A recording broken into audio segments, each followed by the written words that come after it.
Hey,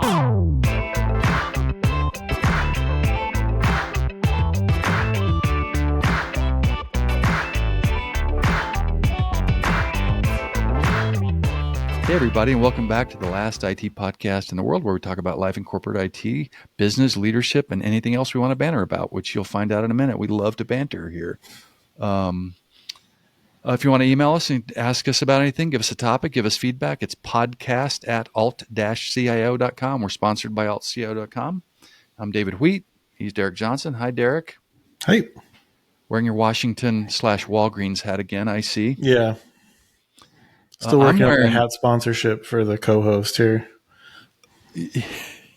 Yeah, I'm wearing my own hat this time because it turns out the old promise of I'm going to wear a different hat on every podcast episode is one of the biggest challenges. So, yep, that's the logo of. Sometime I'll tell the story about how I got that logo, which is basically 45 minutes on a logo builder. And I think it's but speaking of hats, I think it's clear to me, Darrick, what our audience likes for us to talk about. Oreos. Mm-hmm. I mean, it's just the feedback's been amazing. Hats. Oh, they love it. New Era 3930. Am I right? Yes, sir. You got it. Richardson 115. and we're always looking for kumbaya. We're healing our nation, but you'll notice the brims, both curved. Both curved. And the front structured. Mm-hmm. Not a dad hat. Yep. Yeah. Got to find the happy medium. What'd you say? Got to find the happy medium between but not curved like those dudes in the the tens. No.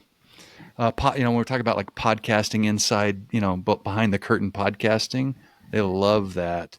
And of course, everyone's favorite, macroeconomics. And boy, do I have good news for our listeners. We're going to do all that today.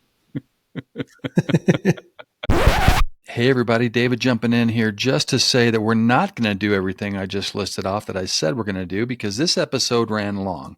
So we're going to cut out some stuff, tighten the episode up a little bit. And right now we're going to jump to my awesome sweet tea recipe, still part of the banter segment. Then we're going to go on and do other stuff. I'll be back one more time to tell you about another edit, but let's keep going. Thanks for being patient. Bye. New feature on the podcast, recipes. Isn't that great? Apparently on TikTok, I didn't know this, there are people who will talk about some random topic while they're cutting fruit. Have you seen this? No, I haven't seen that. Maybe I'm wrong, but the world is weird. So I'm trying to incorporate food. So here's my recipe for Texas sweet tea. Okay. How Texas are you, Darrick? On the Not very in that respect. I'm unsweet as much as possible. Hanging on to your Colorado roots there, and your Texas neighbors at the restaurant look at you askew. Yeah. Although Texas for me wasn't as bad as like northern Florida, Georgia, South Carolina.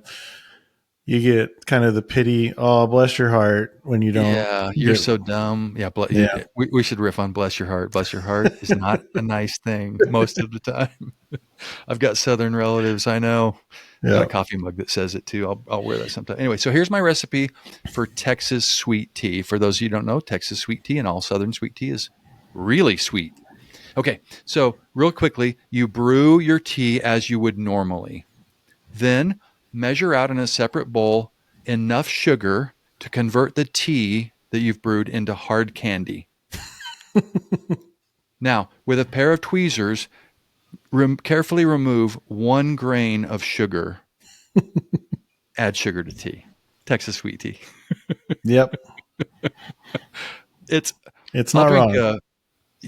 I'm not far off, am I? It's pretty stout. Have you ever cut your sweet tea with Texas sweet tea 50-50? Yeah, I've had places where that's pretty good. Yeah. Yeah, and you're like, that's pretty about sweet. Right. Yeah. Or like an Arnold Palmer, but you still have to do unsweet to get the mixture right, because it's... Yeah, exactly. Speaking of which, the official drink of the podcast, this looks like a hazy IPA, I know, or a hazy, but it's really an Arnold Palmer. It's a cloudy Arnold Palmer.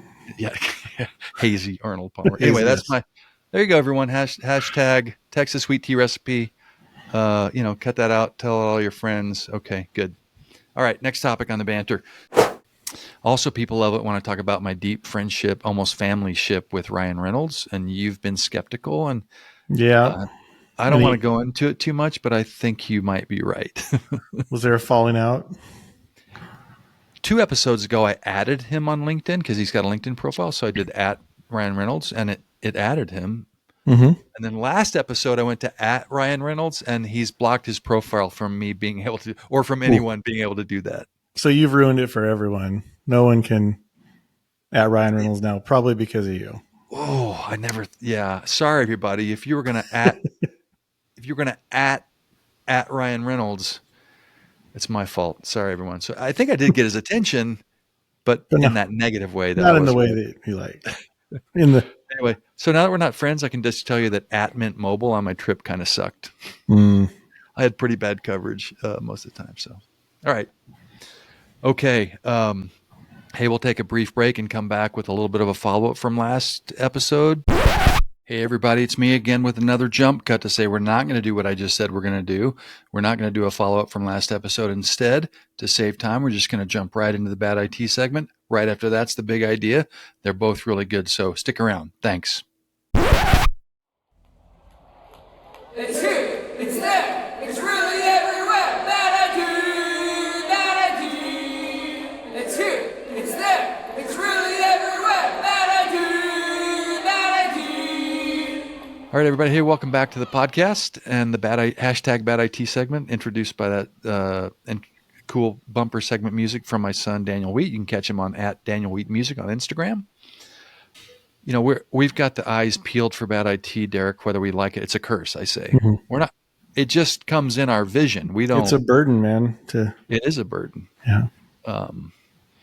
But you know, I'm surprised sometimes how badIT comes from ginormous organizations. I'm sure there's maybe it's just because you notice it more. It's more common. But I had a dishwasher. Well, man, we've had 2 water events in our kitchen in the last 2 years. I don't recommend them. Water events. That's a great explanation. Water leaks that destroy your kitchen twice. Free advice here on the podcast. But one of them was a dishwasher that broke. And so we ordered a replacement dishwasher and said, yes, please, we'd like it delivered, of course. And yes, please, we'd like it installed, of course. And we ordered it from at Home Depot. Great experience with Home Depot. I love Home Depot. Mm-hmm. It's great generally. So no complaints there.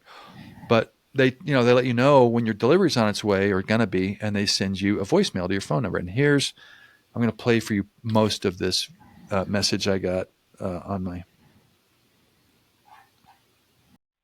Hello. This is the Home Depot calling about your recently purchased appliance. Our team is scheduled to arrive tomorrow between 2023, March 23rd, 13 o'clock, and 2023, March 23rd, 17 o'clock. You will receive a call approximately 30 minutes before we arrive. If you have questions about your order or need to reschedule, please contact us at 877-961. Anyway, you don't need the number. Notice anything, Darrick? I love the date formats. That's the most cumbersome. Does anyone in our country or anyone you know say this? Hey, I'll be at your house tomorrow at 2023, March 23, 13, and I swear he said a Glock. That's a very guttural clock pronunciation. A Glock. A Glock. It's a very and why the robot voice? Like robot voice, wasn't that like 10 years ago? Yeah, I mean, Siri and Cortana both can speak a lot better than that. Yeah, and so that I don't think that would that just drive me crazy. Is there I need therapy as always, Darrick. Would anyone else besides me or maybe you say like that? Would that be like a little hangnail running through the sweater sleeve in their day, or is it? Do I have an illness? No, that's definitely a fingernails on the chalkboard moment. Yeah, and it's a little thing, and it's probably the outer bands of this product that just someone needs to pay attention to. Of hey, what does that voicemail sound like? Now let's talk about IT process. So let's say one day there wasn't, phone and recorded automated notification of delivery. And they kicked off that project and said, you know what, we're going to add this new feature where we'll leave a message, and that way, we'll up our service game, I assume. Yeah. And then there was a project, big black box, we don't need the details, to make that happen. And I assume in there someone, let me pause here for a minute. The market cap, I believe, of Home Depot is about $290 billion. They have a gob of employees on LinkedIn. I have to check my number. This couldn't be right. It might not be right, but I think it's like 150,000. That doesn't feel right. And when I filtered it down to IT, they have 4,000 plus IT people. And that's plus or minus, there's thousands of IT people. So back to our project. Just explain to me, Darrick, you're an IT professional, developer, and architect. How does 2023, March 23 at 13 o'clock and 2023, March 23, 17 o'clock make it out into the wild? Right. There's, we talk about like having user acceptance criteria, and so, this is a feature somebody asked for, like you alluded to. So somebody said, I want to have this voicemail. Somebody signs off on the end product of, yeah, that sounds right. The script is right. I don't know if we would catch the enunciation issues on O'Glock, but yeah, that's just me. I get it. That that might be limits of our voice that we've chosen. But yeah, I think somebody should have balked at that date format and how that sounded, how that looked transcribed, how it looked even as a transcript going into the voice tool, right? Someone typed that out and it didn't look good. I'm gonna take a flyer here and say no Home Depot employee actually said, you know what, I'm going to send a test message to myself. Yep. Maybe they outsourced it. Maybe it, or maybe they heard it and didn't care and said like, yeah, it's good enough. Yeah.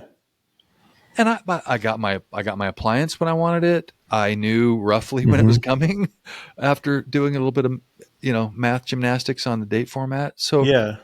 Does it work? Yes. Yeah. Is it a great experience? Does it put your brand in the best light? No. Yeah. To wit, I'm talking about it on a podcast. And here's the thing, Darrick, as you know, first of all, we've been on IT teams together a couple of times. This would have never happened in projects you and I were on. Right. Because someone would have said like, we've been sitting around a table back when we worked in offices and say like, hey, let's like, here's a sample recording, let's play it. And somebody, surely, me, you, any number of normal human beings would have said like, is that how people say dates? Yep. Where you're from? Yeah. There's a gap there. Yeah. Testing or not oversight or nobody cares, like it's good enough. I don't know what the issue is, and I don't even know if it's a very low level technical issue or it's just the script. That might not even be a code change. That might be like a content management, write the script in a better fashion. Yeah. Feed it to the robot voice and have it say exactly the words you want instead of maybe they typed in a date and it did its gymnastics and the robot did.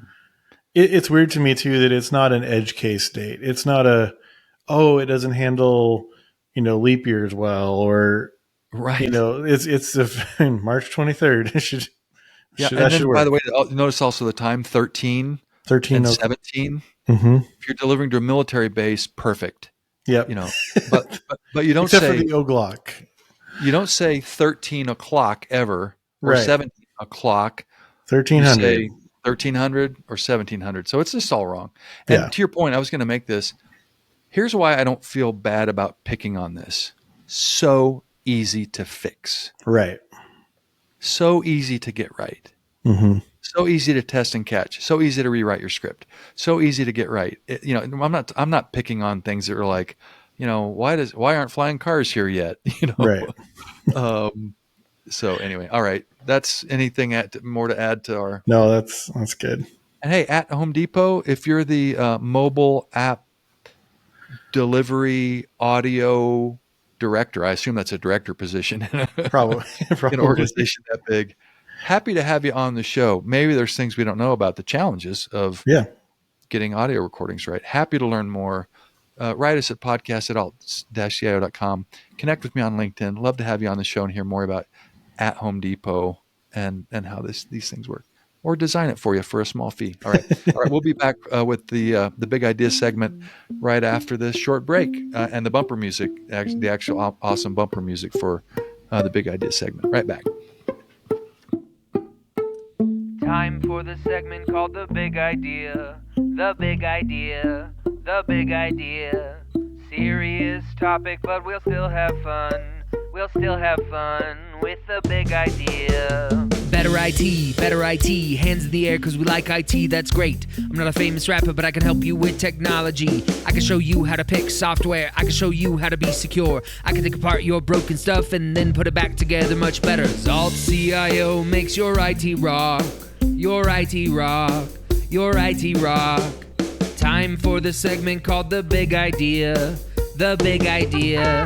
The Big Idea.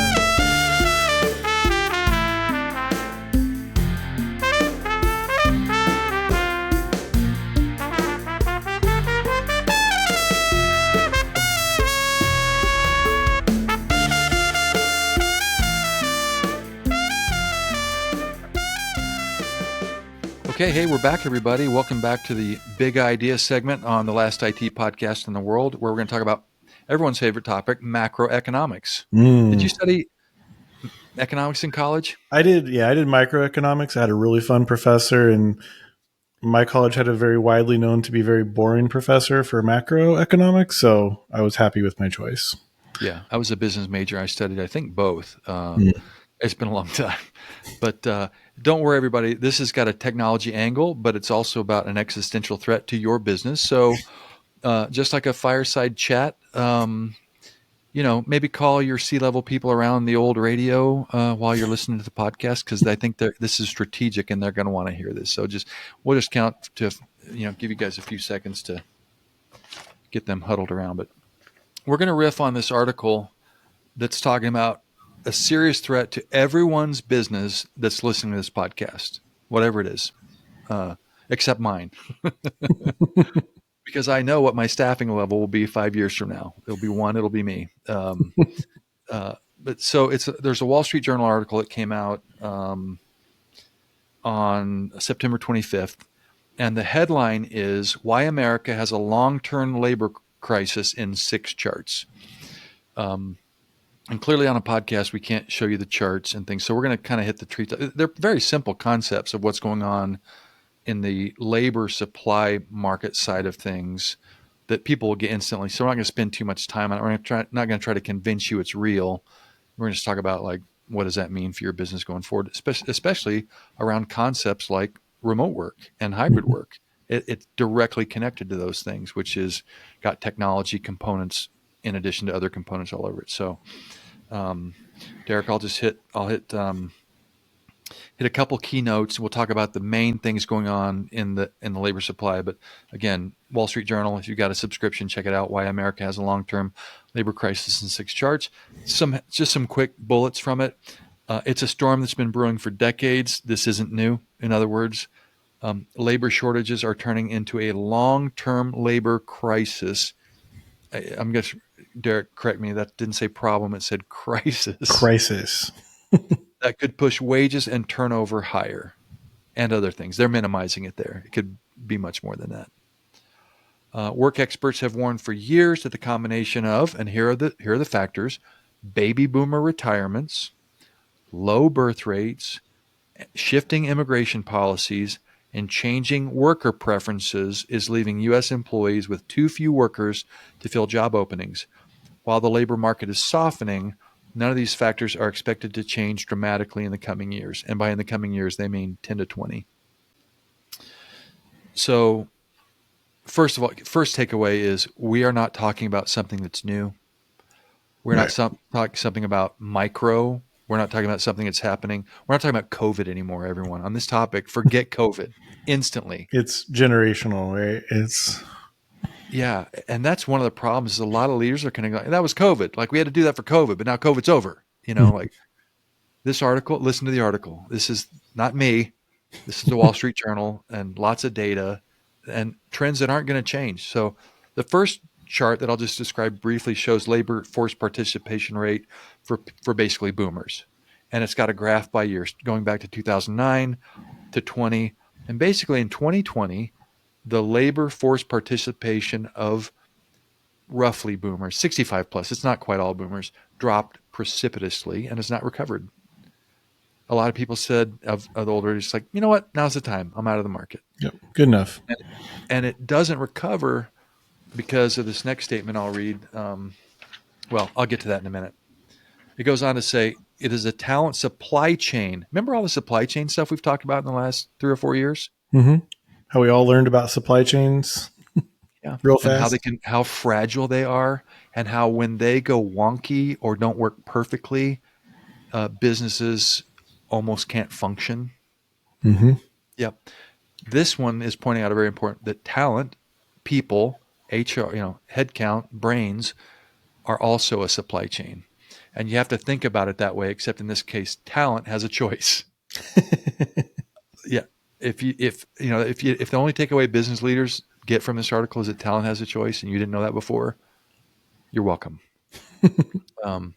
Says workers are choosing arrangements such as part-time, flexible, or remote work, prompting employers to adapt to fill roles. Okay. So let's quickly switch to the boomer con. By the end of 2028, that's 4.5 years from now, roughly 5.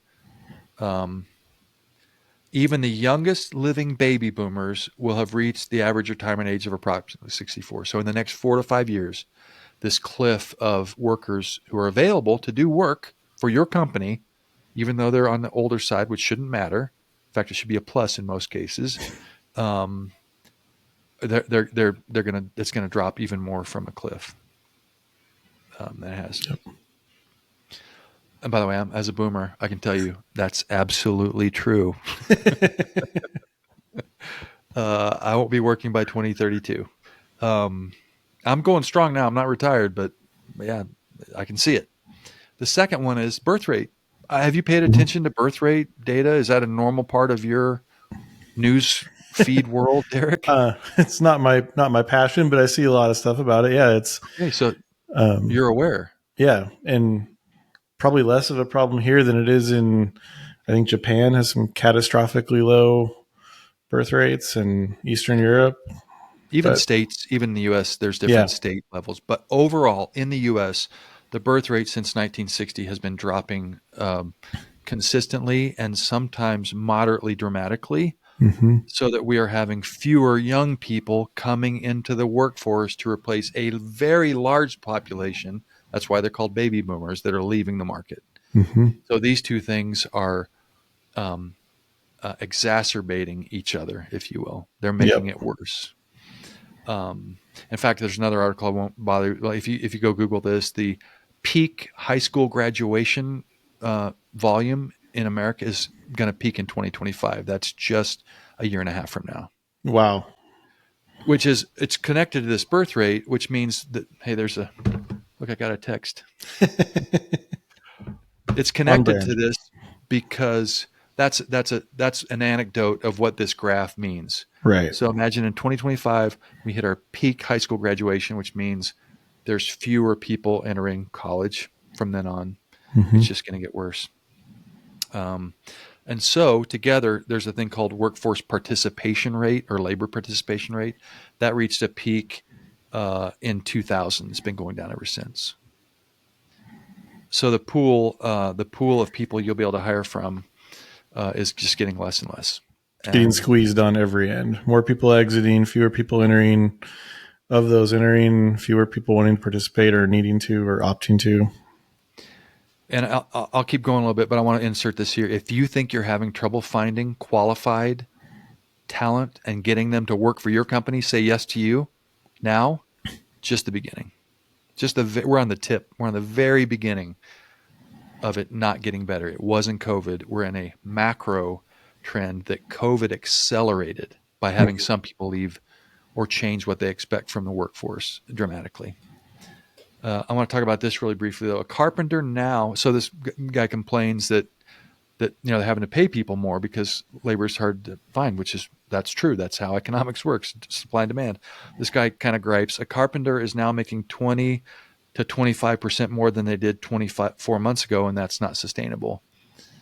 So go back to the high school graduation rate. Imagine now that carpenters or other trades or that kind of labor pool is now making a lot more attractive money than they were a few years ago. And you're a high school graduate. So go back to that 2025 high school peak. Yeah. They're not just, do I want to be a financial analyst or do I want to be a finished carpenter and make just as good of money, but work from, not work in the corporate nightmare. Right. And start immediately and not have a $200,000 loan at the end of the. I can be an apprentice, or I can go to trade school and start doing it. So I think it's going to be triple pressure, which is now there's going to be more pay equity from just white collar to blue collar, which is another factor in finding qualified people or people going to college. Mm-hmm. All right. So the article, we'll pivot briefly. The article says, well, here's some things that could improve those. Here, what will people do? And they said filling the void could include immigration. We could allow more immigration, sure. We could outsource more work overseas, insert comment, because that's worked so great so many times. That may be why we have 2023 March 13 o'clock. Exactly. Yeah, because we outsourced our outsourced audio it outside of native English language speakers. Yeah, but it's still a thing that it could do. And I put on LinkedIn today. I put on a meme that said, it's the Drake meme. Like, I don't want. It was like, we should encourage more remote work. No way. But let's outsource jobs thousands of miles away to another country. Sure, right. Sounds great. Makes perfect sense. And then listen to this sentence: tapping underutilized labor pools such as people with disabilities and the formerly incarcerated. How does that phrase strike you?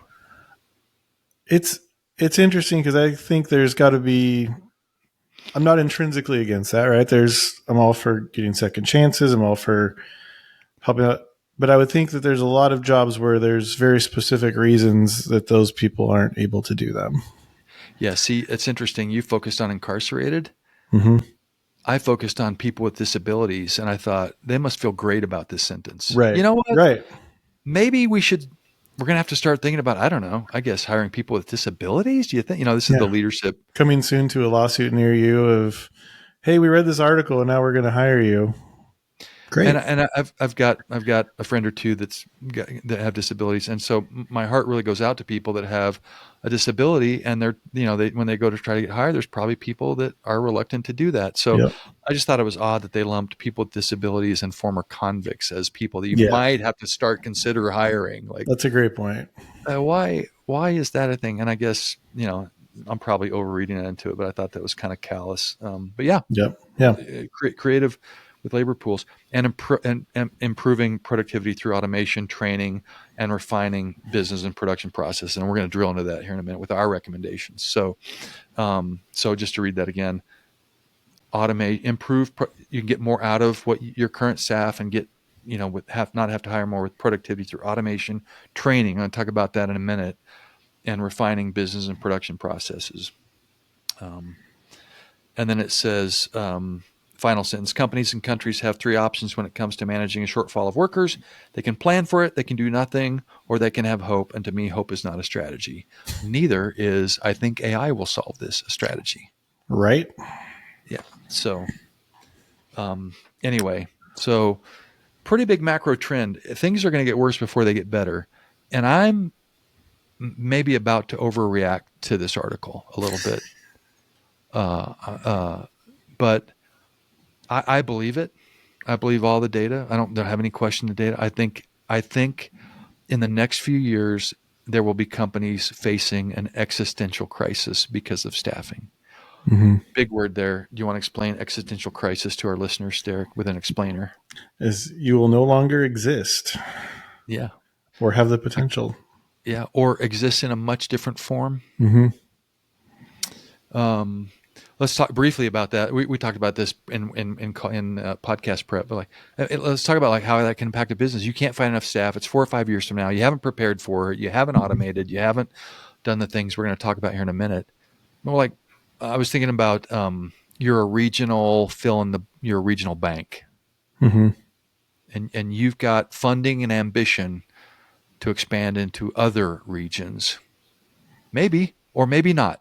If you can't If you can't find staff, workers to build your new banks and IT teams to run the equipment in your new regional banks and tellers and loan officers, if you know, that's maybe a dramatic example, but you and I were talking about the call even recently with these labor problems. Our local fast food restaurants are sometimes saying closing early due to staffing issues. yeah. Multiply that by not fast food businesses, It's not just your taco that's not available. It's manufacturing yep. businesses, service businesses, consumer products businesses, construction, anything you can think of is going to be fighting for these resources. I think it could be that bad. We're going to take the position on the podcast position is right now we're going to assume this is failure or success for businesses on how they respond to this reality. So, Darrick, if we were sitting across, you and I as a team, we're sitting there, we're the consultants, we're sitting across from business leaders, and they've said, we're convinced. What should we do? Mm-hmm. Where do you start with? What do you say to a business leader? We can go from an IT perspective Yeah. if you want, or generically, but whatever. Well, I think we've talked about remote work a lot, and I think that's not the only answer to this because not every job works remote. Yeah. That doesn't solve the Taco Bell drive-through lane issue. But for IT, where a lot of jobs can be remote, and you've learned the last 3 years that they can be remote, having your talent pool potentially be, I think all the things that answers for you, right? That makes your talent pool nationwide if you're in the US, probably. It makes your talent pool, it's a big plus for workers. A lot of people desire that. So you've expanded your pool a lot. We're looking at that narrow pool of available workers. That's one thing I would make sure that if you can, and by now I think you know if you can or not, if you can be remote or support remote, you should try to support it well and try to grow that. Yeah, agreed. I'm going to start, if I'm sitting across from it, I'm going to start with kind of the nuclear statement. And I could be wrong on all this. I'll say that. But this is right now. Honestly, I'd say this. I would say to them, elevate strategic staffing and strategic staff retention to a strategic board level topic that you talk about all the time. Yep. I think that's Stop thinking of this tactically. Stop thinking about it 3 days a week, 4 days a week, 2 days a week in the office. Nope. You need to start thinking about staffing and staff retention because once you get them, can you keep them? Can you keep who you have? And I would make that a strategic topic, and then you can start to form out what to do about it. But if it's not in your strategy, like that, we need to address this. And if you're not talking about it in your board meetings, at least one slide every time, you're getting lapped by somebody who is. I guarantee you. So I'd go to the leadership and say that. And it doesn't mean you've got it solved, but it means you're starting to be intentional about it. You believe it. That's an indicator that you believe it. And you're over your reluctance about whether this is real or not. Right. The second thing I'd say is I would say start learning. This is related to the first one. Start learning how to solve the valid issues of building and maintaining a culture and staff connectedness in a hybrid and remote world. You can do it. Any thoughts on that? Yeah, because I know place I used to work, we had that experience of going from fully remote to hybrid, and it was really rough. It was you're almost less connected in a hybrid model just because of some dynamics. I think we've talked about that before. That's not easy. But I look back at my career and how much culture I did develop at in-person offices, and coming out of college, learning how to be a software developer in the wild, in the real world. I did that in person. And so there's connectedness, there's training, especially people younger in their careers. And like you said, culture building that you need to find ways to do. Now I've been part of one, I think, great example is that I'm in a fully remote position now. One thing that my employer did a couple of years ago was a team meetup, or kind of regionally, that we were all able to go meet up and have a family day at the zoo. Right. So we just that one day of connections, seeing people face to face for like 4 hours, I think made a lot of connections, firmed up a lot of relationships that, you can do something like that once a year, once a quarter. It's not a big burden on employees, but it does establish relationships you wouldn't have otherwise. Yeah. I just thought of this, but I would say what you said like this to a leader. Stop thinking of building culture as a 5 day a week in the office thing and think of it like a family reunion. Yeah. Like you said, like it doesn't take that much connective, personal to build culture. And I would say bump up your travel budget. There are some companies that say, get your teams together once a quarter and we don't care where, as long as, it's within the continental, and they once a quarter, they all meet in wherever, like kind of your example, you might have to get on a plane once a quarter. You're with your team. You're probably working, you're solving some problems. You're sharing office space. You might also be going out to dinner and doing kind of the social stuff. It doesn't take that much, especially for most average people. For some people, it takes more. They want to be together Right. all the time to keep culture built. But you figure it out. Like we are in a new world, and you can build culture and maintain culture and keep connectedness and not, have people feel isolated. But it's going to take new skills. You're going to have to learn new things. And I think there's things that you used to do of if you did the office birthday party monthly, if you did the pizza party to make up for something that probably isn't make up forable with pizza, I think is kind of a stereotypical Band-Aid. But you freed up some of that money that you're not doing that stuff anymore if you've gone fully remote. And so you can reap some of those benefits, but you might need to put a little bit of that back into those kinds of events. Speaking of which, during COVID, there's an Uber Eats corporate side. And I had so what that means is you open up an account, which I did, and I sent the link to all my team and said, order lunch and have it delivered to your house. And we sat on screens and ate lunch together, and they were just ordering from wherever. So I know people say, well, that's not the same thing. Well, our brains thought it was, in a way. Yeah. So the next thing I would say is today, start the hunt for business processes that can be either automated or more automated than they are now. It's shocking sometimes how we're still leaving automation on the table, and walking away from it because we're just content with what we have. As leaders, ask your staff, like, how long did it take you to generate this report? Like, it took me 3 hours. Okay, let's automate that. Right. Where are your high touch points? Start getting serious now. The reason I say now a lot is you've got to get this stuff in place so that you're a lean, mean, automated machine, so that you need fewer people, so that you're less facing this existential hiring and retention crisis.